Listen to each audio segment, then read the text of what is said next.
ल साथीहरु आज चाहिँ हाम्रो हेलमेट चोरी भएको थियो यो हेलमेट चाहिँ हाम्रो हो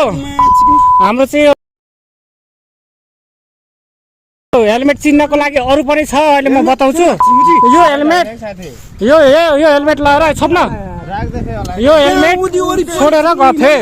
यो हेलमेट चाहिँ यसरी चोरी गर्नु चाहिँ कतिको राम्रो हो कतिको उचित हो आज चाहिँ हामी निर्भरकामा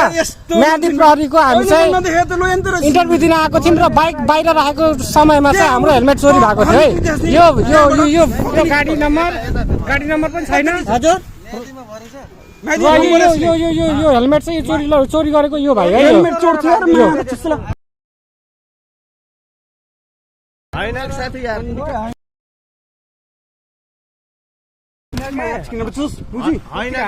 यो हो यो ना